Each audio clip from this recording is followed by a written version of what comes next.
This day is really important to the trustees. It is one of the major days, and not the only day and not the only way, but this is one that we really gain a lot. We've had staff, students, community members, club members, and so on, so we're getting a good cross-section. We hold as a very, very high bar that people then see themselves in our action plans going forward.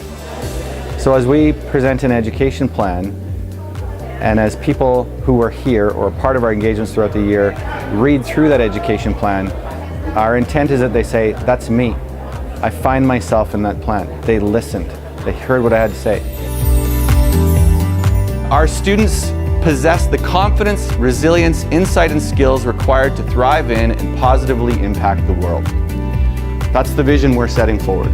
The mission, well written, should deliver us to the vision if lived out each and every day. Our mission, we ensure supportive learning environments, meaningful experiences, and healthy relationships that create opportunities to develop resilience, to gain diversity in perspectives, and to achieve enduring success.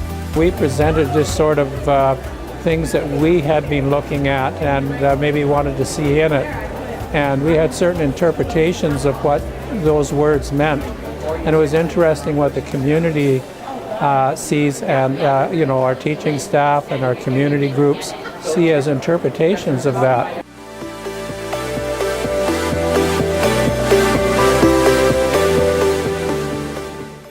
We had a bit of a discussion around how we could look at the students who are more in the margins and on the fringes, and talked about kind of inclusive education and how these statements really look towards our inclusive classrooms. Some of the big things that we really want to see from our students are being comfortable being uncomfortable, valuing the process regardless of the outcome, right? And looking at the experience as a way to improve. Obviously, how do we get there? That's really why we're here today, look at those type of connections. So how do we ensure we are meeting the needs of all learners? First of all is constant feedback, I guess, and be flexible. That way we can hold students accountable for their learning. We use different teaching styles of all sorts, and be thoughtful of your teaching methods, whether it be in groups or stand-up teaching. Be creative. We have to be extremely creative nowadays. The other one is peer teaching, and that way they take ownership of their learning as well. We also spoke about mental health and having support systems and stuff like that, whether it be counselors or different people that you can talk to once again help and kind of bring everything together. So once everything is going and working smoothly, it can kind of go ahead and continue to work smoothly. In tight financial times, what are the absolute must-haves?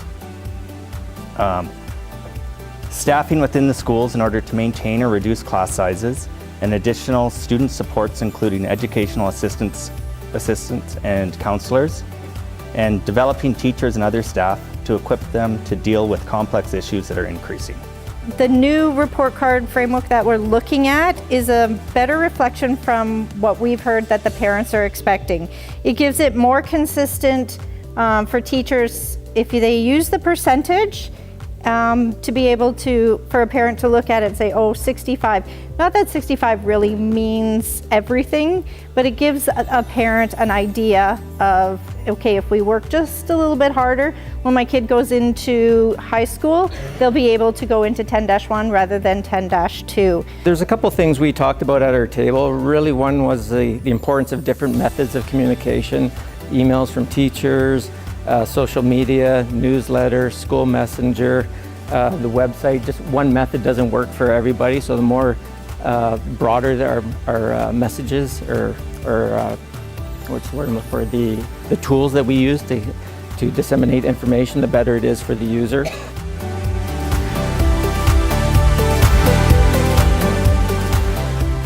As a student, I feel like I was expecting, and like this isn't like trying to be rude or nothing like that, I wasn't expecting there to be as much, right? I thought it might just be like a small, like enclosed room where we all just kind of give our concerns and it's like, okay, you're on your way type deal, right? But it was actually a lot more inclusive, and there's a lot more things that we all kind of got to sit down and really hash out details and stuff and kind of put out there. The actual work is really going to be at the school level once we get this direction going and get our education plan in and have the schools develop their own that is in cohesive with us. So yeah, it's going to be, the schools are the ones that are going to be the litmus test. Parkland School Division, where the world opens up.